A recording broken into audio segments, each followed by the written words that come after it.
کہتے ہیں محمود غزنوی کا دور تھا۔ ایک شخص کی طبیعت ناسازگار ہوئی تو طبیب کے پاس گیا اور کہا کہ مجھے دوائی بنا کے دو۔ طبیب نے کہا کہ دوائی کے لیے جو چیزیں درکار ہیں سب ہیں سوائے شہد کے، تم اگر شہد کہیں سے لا دو تو میں دوائی تیار کیے دیتا ہوں۔ اتفاق سے موسم شہد کا نہیں تھا۔ اس شخص نے حکیم سے ایک ڈبہ لیا اور چلا گیا۔ لوگوں کے دروازے کھٹکھٹانے لگا مگر ہر جگہ مایوسی ہوئی۔ جب مسئلہ حل نہ ہوا تو وہ محمود غزنوی کے دربار میں حاضر ہوا۔ کہتے ہیں وہاں ایاز نے دروازہ کھولا اور دستک دینے والے کی روداد سنی۔ اس نے وہ چھوٹی سی ڈبیا دی اور کہا کہ مجھے اس میں شہد چاہیے۔ ایاز نے کہا آپ تشریف رکھیے، میں بادشاہ سے پوچھ کے بتاتا ہوں۔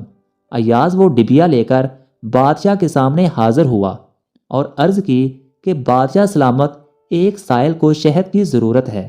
بادشاہ نے وہ ڈبیا لی اور سائیڈ میں رکھ دی۔ ایاز کو کہا کہ 3 بڑے ڈبے شہد کے اٹھا کے اس کو دے دیے جائیں۔ ایاز نے کہا حضور اس کو تو تھوڑی سی چاہیے، آپ 3 ڈبے کیوں دے رہے ہیں؟